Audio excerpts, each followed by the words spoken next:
எது முக்கியமான வேலையா சம்பந்தி? ஆமா சம்பந்தி, ஆனந்தி சென்னையில இருக்குல்ல, அதை பார்த்துட்டு அப்படியே அங்க இருக்கவங்களுக்கு எல்லாம் பத்திரிக்கை வச்சுட்டு வரலாம் தான் கிளம்பினோம். ஓஹோ, வேற ஒன்றும் இல்லை. சென்னைக்கு போகணுமா?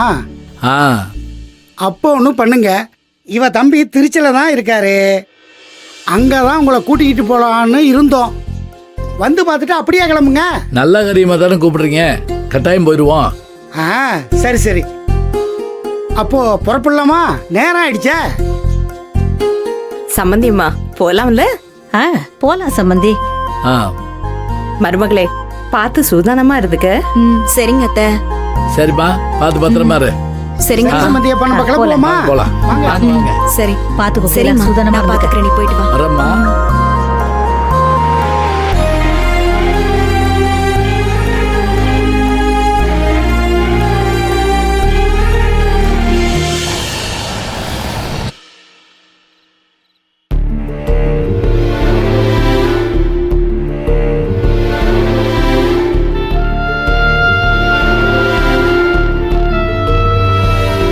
இன்னும் இவ ஃபோன் சுவிட்ச் ஆஃப்னே வருது.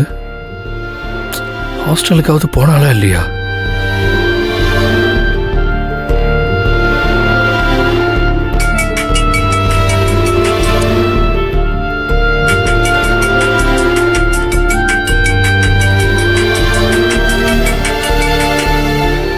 சொல்லுங்க அன்பு.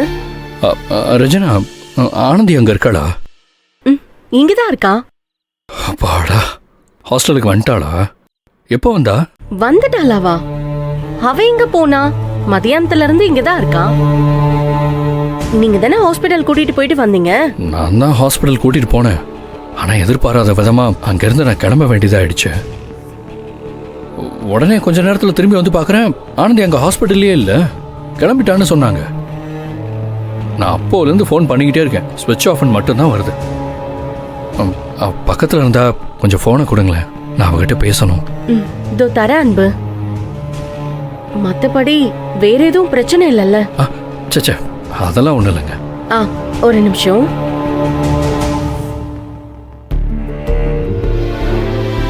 ஏ ஆனந்தி, ஆனந்தி, ஏ எதிரில ஒரு ஆளு வந்து நிக்கிறாங்கன்னு கூட தெரியாம அப்படி என்னடி யோசிப்ப? சரி சொல்லு ரெஜினா. அன்பு லைன்ல இருக்காரு, உன்கிட்ட ஏதோ பேசணும்னு சொன்னாரு. இந்தா.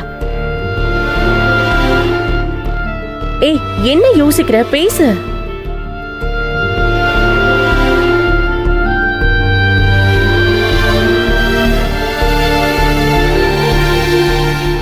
ஹலோ ஆனந்தி, என்னாச்சு உனக்கு? மதியத்துல இருந்து உன் நம்பருக்கு கால் பண்ணிட்டே இருக்க, இப்போ வரைக்கும் எனக்கு கிடைக்கல. உன் போனுக்கு என்னாச்சு? அது அது சார்ஜ் இல்ல, ஆஸ்பத்திரியில இருக்கும்போதே ஆஃப் ஆயிருச்சு. சரி, ஹாஸ்டலுக்கு வந்ததுக்கு அப்புறமாவது சார்ஜ் போட்டு எனக்கு ஃபோன் பண்ணி வந்த விஷயத்த சொல்லிருக்கலாம்ல. உன்னை தேடி எவ்வளவு நேரம் அலைஞ்சிட்டு இருந்தேன் தெரியுமா? அங்கிருந்து வந்து அசதியில நான் அப்படியே படுத்துட்டேன். ஓ அப்படியா, சரி விடு. ஆமா, டாக்டர் என்ன சொன்னாங்க? டாக்டர் என்ன சொன்னாங்கன்னு கேட்டேன். ஒன்னும் பிரச்சனை இல்ல, சத்து குறைபாடுதே, அதனால சத்துள்ள சாப்பாடா சாப்பிட சொன்னாங்க. சத்து மாத்திரையும் கொடுத்திருக்காங்க. அம்புட்டுதான். அவ்வளவுதானே, சரி விடு, பாத்துக்கலாம். இனிமே நீ மத்தியானத்துக்கு ஹாஸ்டல்ல இருந்து சாப்பாடு எடுத்துட்டு வந்தெல்லாம் சாப்பிட வேண்டாம்.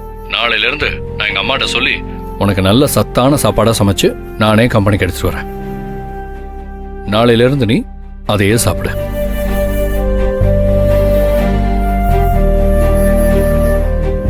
ஆனந்தி, என்ன நானே பேசிக்கிட்டு இருக்கேன், நீ ஒழுங்காவே பேச மாட்டேங்கிற? உன்னை ஹாஸ்பிட்டல்ல தனியா விட்டு போயிட்டேன்னு கோவமா? நான் போக மாட்டேன்னு தான் சொன்னேன், நீ தான் நான் அனுப்பி வச்ச. அப்ப கூட கொஞ்ச நேரத்துல நான் திரும்பி வந்துட்டேன், அதுக்குள்ள நீ கிளம்பிட்ட. தப்புத்தான், இன்னும் கொஞ்சம் வேகமா வந்திருக்கணும், என் செல்லக்குட்டி கூடவே இருந்திருக்கணும். சாரிம்மா. ஐயோ, அதெல்லாம் நான் எதுவும் நினைக்கல. அப்புறம் ஏன் ஒரு மாதிரியாவே பேசிட்டு இருக்க? அதெல்லாம் ஒன்றும் இல்லை அன்பு, அசதியா இருக்குது அதுதான். ஓ சரி சரி. அப்புறம் ஒரு முக்கியமான விஷயம் சொல்ல மறந்துட்டேன். உன்னை தேடி அலைஞ்சிட்டு இருக்கும்போது என் மாமாவை பார்த்தேன். யாரு? துளசியோட அப்பா ஆனந்தி.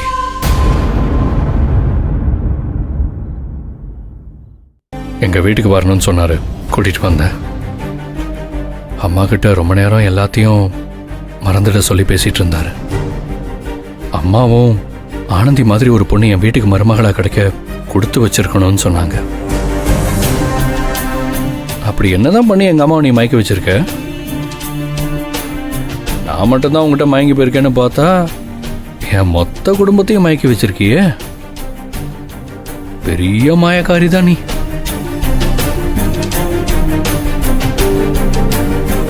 ஹலோ ஆனந்தி, லைன்ல இருக்கியா இல்லையா? இருக்கிறேன். மாமா வந்து பேசுனதும் அம்மா ரொம்ப சந்தோஷப்பட்டாங்க. என்ன துளசி தான் இன்னும் பழைய நினப்பிலேயே இருக்காளா? அதுதான் கொஞ்சம் கஷ்டமா இருக்கு. கொஞ்ச நாள் போட்டோம், அவகிட்ட நம்ம போய் பேசி புரிய வச்சிடலாம்.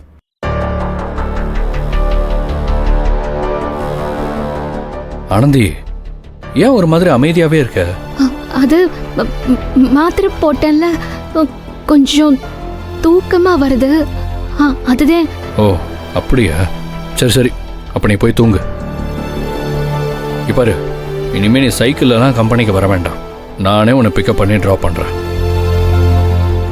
நாளைக்கு நானே ஹாஸ்டல்ல வந்து உன்னை பிக்கப் பண்ணிக்கிறேன். அப்போ மீட் பண்ணலாம். சரி வச்சிட்டோமா?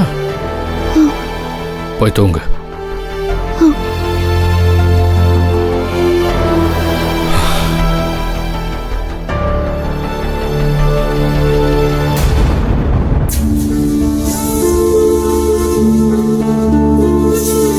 என்னைய மன்னிச்சிருங்க அன்பு.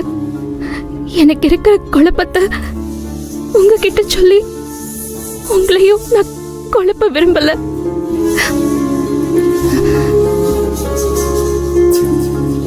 நாளைக்கு 2வது டெஸ்ட் எடுக்க போகணும். அன்பு வேற காலையிலேயே இங்க வரேன்னு சொல்றாரு. அவரை எப்படி தடுத்து நிறுத்துறது?